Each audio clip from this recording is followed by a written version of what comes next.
Hello అండి, ఈ వీడియోలో డిప్లొమా 4th సెమిస్టర్ వాళ్ళకి 8051 మైక్రో కంట్రోలర్ అని ఒక టాపిక్ చూద్దామండి. Interrupts of 8051 micro controller. Okay, first what is interrupt? Interrupt is nothing but breaking the sequence of operation. అంటే ఒక ప్రోగ్రామ్ అనేది మనకి ఎగ్జిక్యూట్ అవుతుంటే, ఇన్ కేస్ ఇక్కడ ఒక 5 లైన్స్ ప్రోగ్రామ్ ఉంది, ఆ ప్రోగ్రామ్ అనేది ఎగ్జిక్యూట్ అవుతున్నప్పుడు ఏదైనా ఇంటరప్ట్ అనేది అక్కర్ అయితే ఈ ప్రోగ్రామ్ ఫ్లో అనేది అంటే ఈ ఎగ్జిక్యూషన్ ఫ్లో అనేది స్టాప్ అయిపోతుంది. Okay, that is the interrupt. అంటే ఇక్కడ ఏం చేస్తుంది, ఆ ఫ్లో అనేది స్టాప్ చేసేస్తుంది. Interrupt is nothing but breaking the sequence of operation. ఆ ఫ్లోని స్టాప్ చేసేస్తుంది కదా, దాన్నే మనం ఇంటరప్ట్స్ అంటాం. మరి స్టాప్ చేసి ఏం చేస్తుంది అంటే ఐఎస్ఆర్ ఇంటరప్ట్ సర్వీస్ రొటీన్ అనే సబ్ ప్రోగ్రామ్ ఎగ్జిక్యూట్ అయిన తర్వాత మళ్ళీ ఎక్కడైతే మనకి ప్రోగ్రామ్ అనేది స్టాప్ అయిపోయిందో అక్కడ నుంచి ప్రోగ్రామ్ ఎగ్జిక్యూషన్ అనేది కంటిన్యూ అవుతుంది. ఈ ఐఎస్ఆర్ గురించి ఇంటరప్ట్ సర్వీస్ రొటీన్ నుంచి ఆల్రెడీ పోస్ట్ చేశానండి, ఒకసారి చూడండి మీకు క్లారిటీ వస్తుంది. 8051 micro controller has 5 interrupts. 8051 micro కంట్రోలర్లో మొత్తం ఎన్ని ఇంటరప్ట్స్ ఉంటాయి? 5 ఇంటరప్ట్స్ ఉంటాయి. ఆ 5 ఇంటరప్ట్స్ కూడా వెక్టార్డ్ ఇంటరప్ట్స్. ఓకే, మొత్తం ఎన్ని ఇంటరప్ట్స్ అంటున్నాం? 5 ఇంటరప్ట్స్ అన్నాం కదా. ఆ 5 ఇంటరప్ట్స్లో మనకి 2 ఇంటరప్ట్స్ వచ్చేమో హార్డ్వేర్ ఇంటరప్ట్స్, 3 ఇంటరప్ట్స్ ఏమో internal software interrupts. Hardware interrupt 2 అంటున్నాం కదా. ఏంటి ఆ 2 అంటే INT0 అండ్ INT1.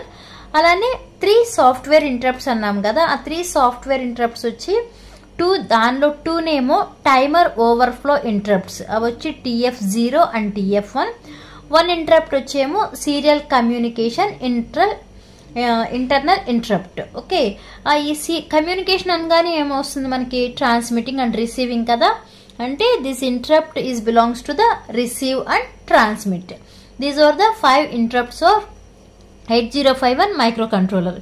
ఈ ఇంటరప్ట్స్ కి మనకి ప్రయారిటీ అనేది ఉంది, అలానే వాటి యొక్క వెక్టార్ అడ్రస్ ఉంది. ఓకే, ఈ ఇంటరప్ట్స్ అనేవి ఎలా కంట్రోల్ చేస్తాము అంటే these interrupts are controlled by using IE and IP registers. IE అంటే interrupt enable register and IP అంటే ఇంటరప్ట్ ప్రయారిటీ రిజిస్టర్. ఓకే, ఇక్కడ మన ప్రయారిటీస్ అలానే వెక్టార్ అడ్రస్ ఎలా ఇచ్చాము అంటే ఒకసారి చూడండి, ఇక్కడ టేబుల్ వేసాను. Priority and vector address of interrupts in 8051.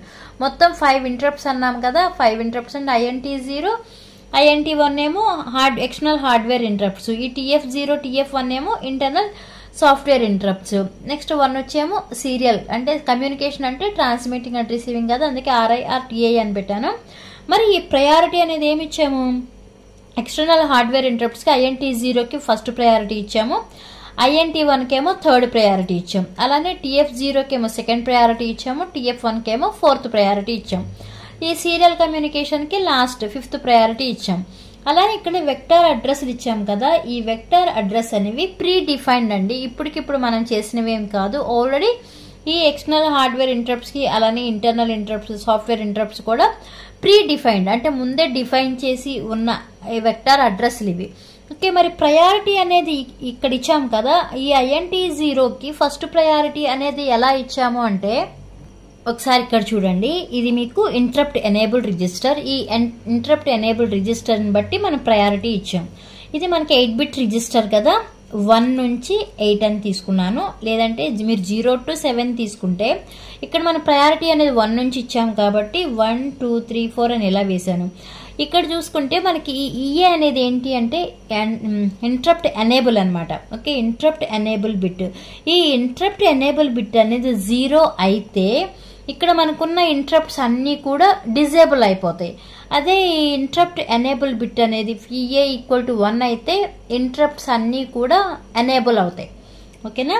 If EA = 0 it disables all interrupts. If EA = 1 each interrupt source is individually enabled or disabled by setting or clearing its enable bit. ఇప్పుడు నేను ఏమన్నా priority అనేది ఎలా ఇచ్చామని చెప్తాను అన్నాను కదా. INT0కి first priority ఇచ్చాం. ఎలా ఇచ్చామంటే ఇక్కడ చూడండి, INT0 అన్నాం. ఇక్కడ ఏముంది? EX0 ఉంది. EX అంటే ఏంటి? ఎక్స్టర్నల్. ఓకే, ఎక్స్టర్నల్ అంటే ఏంటి? మనకి ఎక్స్టర్నల్ ఇంటరప్ట్స్ వచ్చి INT0, INT1 కదా. అందుకే ఇక్కడ EX0 అంటే ఎక్స్టర్నల్ ఇంటరప్ట్ కాబట్టి INT0కి first priority. Next second priority దేనికి ఇచ్చాము, సాఫ్ట్వేర్ ఇంటర్నల్. ఓకే, అంటే టైమర్ ఓవర్ఫ్లోస్ ఇచ్చాము కదా, ఆ టైమర్ TF0 అంటే ఇక్కడ ఈటీ ఉంది చూసారా, ఇది ఈటీకి మనకి సెకండ్ ప్రయారిటీ ఇచ్చాం.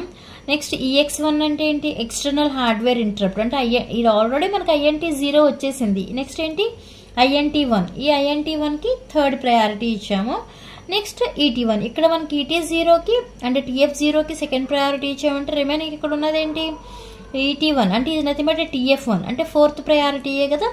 లాస్ట్లో ES అంటే సీరియల్ పోర్ట్ ఇంటరప్ట్. మనకి సీరియల్ పోర్ట్ ఇంటరప్ట్కి ఫిఫ్త్ ప్రయారిటీ ఇచ్చాం. ఓకే, అవి ఆ ప్రయారిటీస్ దేని మీద బేస్ చేసుకుని ఇచ్చామంటే ఈ ఇంటరప్ట్ ఎనేబుల్ రిజిస్టర్ని బేస్ చేసుకుని మనం ప్రయారిటీ అనేది ఇచ్చామండి. ఓకే, అవే ఇక్కడ రాసింది. ఇవి షార్ట్గా అడగొచ్చు మ్యాక్సిమం ఇంటరప్ట్స్ ఆఫ్ 8051 అని 3 మార్క్స్కి అడగొచ్చు, లేదంటే AB బిట్స్లో అయినా అడగొచ్చు. ఓకే, ఇంతవరకు రాస్తే సరిపోతుంది. ఓకే, ఈ వీడియో మీకు అర్థమైతే లైక్ చేయండి, షేర్ చేయండి, అలానే సబ్స్క్రైబ్ చేయండి. Thanks for watching.